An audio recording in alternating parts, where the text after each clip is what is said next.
자, 빛나는 바다 광해군의 여러 업적이 있죠. 아무래도 외치로서는 중립외교, 신립외교가 대표적인 예가 되겠고요. 그리고 내치로서는 대동법 실시, 그리고 토지조사 사업이라고 그러죠. 양전사업, 전람복구 사업 이런 것들이 대표적인 예가 되겠습니다. 자, 그런데 이 광해의 여러 가지 정책들이 우리 백성들에게 영향을 끼치는데 사회적으로 완전히 양반을 바보로 만들어버리고 어떤 평등사회로서의 이행의 첫 단초가 된 그런 제도를 이분이 시행을 하십니다. 그것이 바로 납속과 공명첩이라는 것입니다. 자, 그 얘기를 한번 해볼게요.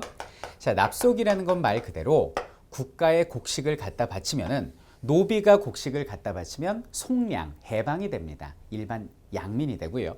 일반 양민이 납속을 갖다 바치면 양반지책을 받게 됩니다. 요게 납속이에요.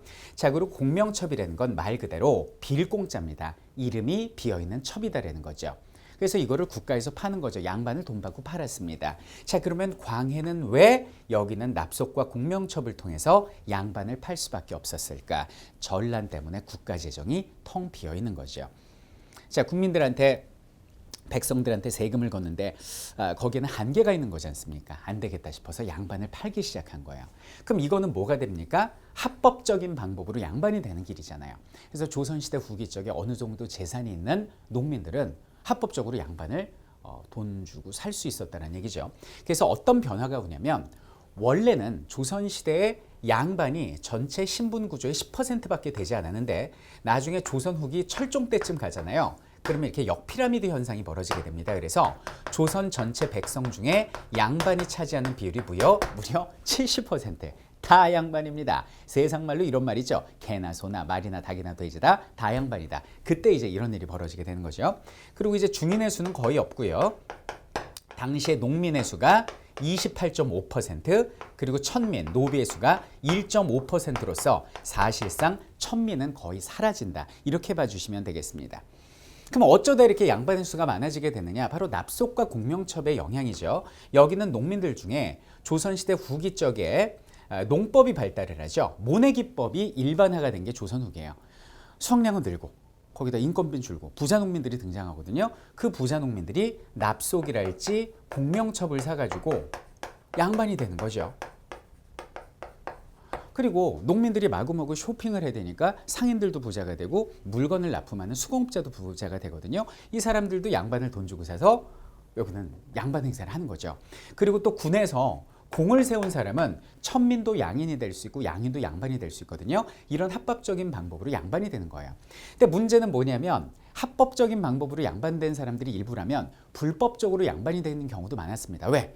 아니, 어렸을 때 같이 뛰놀던 개똥이가 아버지 잘 만나고 부자여갖고 양반 행세를 하고 다녀요. 그러면 예를 들어서 돈이 없어서 양반 행세 못하는 농민 민석이는 화가 날 거 아니에요? 그래서 민석이가 어떤 행동을 하냐면 모속이라는 행동을 합니다. 이게 바로 이웃마을로 도망가서 양반 행세를 하는 거고요. 아니면 몰락한 양반들의 족보를 사서 족보를 위조하거나 족보를 매입해서 이렇게 해가지고 자기 이름을 쓴다거나 이런 것들의 하나의 유행과 트렌드가 돼버린 것이 바로 여기는 조선시대 후기였다. 이렇게 봐주시면 되겠습니다. 그래서 여러분들 그 기존의 양반들이 한 10% 됐다고 그랬잖아요.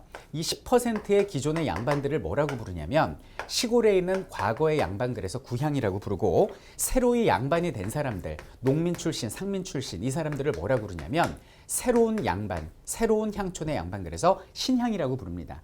그럼 여기 있는 구향이 신향을 인정할까요, 안 할까요? 인정 안 하죠. 어디 불쌍놈들이 양반 행세를 해. 근데 여기는 신향은 합법적으로 양반이 됐잖아요. 우리 납속 냈는데요. 우리 공명첩 샀는데요. 군에서 공 세웠는데요. 뭐가 문제죠? 이러면서 구향과 신향 간에 전쟁이 벌어져요. 어디에서? 시골에서. 이걸 뭐라고 부르냐면 향전 이렇게 부르는 겁니다. 그럼 여러분들 퀴즈. 향전에서 구향이 이겼을까요? 신향이 이겼을까요? 신향이 이깁니다. 자, 어떤 방법으로 이겼냐? 여기는 신향은 당시에 사또, 수령, 향리 이런 사람들과 결탁을 합니다. 관건과 결탁을 하는 거죠. 어떤 방법으로? 자, 여기는 신향이 가지고 있는 건 뭐죠? 말 그대로 돈입니다. 조선시대 후기 쪽에는 우리나라에 자본주의의 싹이 터올랐기 때문에 말 그대로 돈 많은 놈이 최고였거든요. 그래서 여기는 사또한테 가서 돈을 먹이고 비단 먹이고 다 먹이고 이래버리는 거예요. 그래서 여기는 사또 수령이 여기는 신양편을 들어줍니다. 근데 여기는 구향이라는 사람들은 현직 관리도 아니고 돈도 없고 그 시골에서 애헴하고 살던 영감님들이시잖아요. 힘이 없는 거죠. 그래서 결국 여기는 구향은 쫓겨나요. 제가 이제 집 모양을 그렸는데 이게 뭐냐면 향회라고 그래가지고 그 양반들은 자신들의 특권을 강조하기 위해서 자신들의 모임을 만들거든요. 그걸 향회라고 그래요. 그 향회에서 쫓겨나고 이 향회를 여기는 신양들이 전부 다 차지하게 된다. 이렇게 보시면 됩니다. 그럼 구향들은 말 그대로 공황장애가 생기는 거죠. 사또는 신양 편들지, 신양은 합법적으로 권력을 얻었죠, 명예를 얻었죠, 거기다 돈까지 있죠. 나는 가진 게 아무것도 없잖아요. 그래서 이 사람들은 자기 마을로 들어가서 안 나옵니다. 그래서 조선시대 후기 쪽에 많이 생긴 것이 동족촌이잖아요. 그럼 이 구향한테 있는 것은 오로지 뭐밖에 없어요.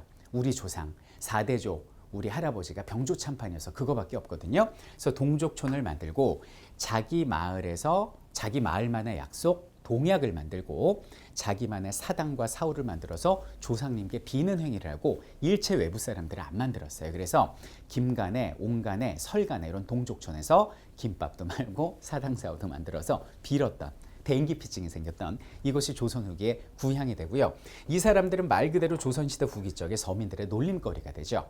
한글 소설을 통해서 판소리를 통해서 사설시조를 통해서 잡가를 통해서 민화를 통해서 끊임없이 조롱의 대상이 됐던 사람들이 조선 후기의 구향, 전통 양반들이다. 이렇게 보시면 되겠습니다.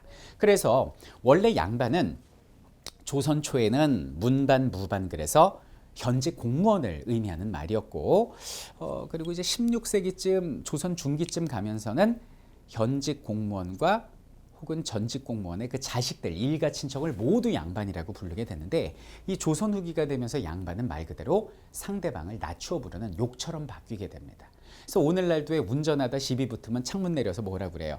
아, 이 양반아 운전 똑바로 하세요. 뭐? 이 양반이 어디다 대고 이 양반이야? 서로 욕을 하죠. 이렇게 양반의 의미가 바뀌게 된 거죠. 결국 그 권위가 있고 명망이 높고 문자를 독점하고 권력을 독점했던 양반들이 자신의 힘을 잃고 무너져가게 된 계기는 여러 가지가 있을 거예요. 뭐 첫 번째는 임진왜란이 벌어지면서 꽁문이 제일 먼저 꽁문이 빼고 도망가는 그 양반들의 뒤뚱거리는 뒷모습도 첫 번째 예가 되겠지만 그 두 번째 양반을 완전히 무너뜨린 것은 광해의 납속과 공명첩이었다. 이렇게 보시면 되겠고 결론은 이 납속 공명첩이 맹아가 돼서 씨앗이 돼서 서서히 양반 지배체제는 무너지게 되고 너도 나도 양반 신분제 자체가 무너지게 되는. 그럼 신분제가 무너지면 뭐죠? 그렇죠. 우리나라는 평등사회를 향한 끊임없는 구현의 모습을 갖춰가고 있었다. 그것이 조선 후기였다. 이렇게 보시면 되겠습니다. 자, 우리가 평등한 세상으로 끊임없이 가려고 노력을 했고 지금 평등한 세상에서 살고 있죠. 그 평등한 세상의 첫 번째 씨앗 하나, 둘. 그것은 광해군이 뿌린 납속과 공명첩이었던 것입니다.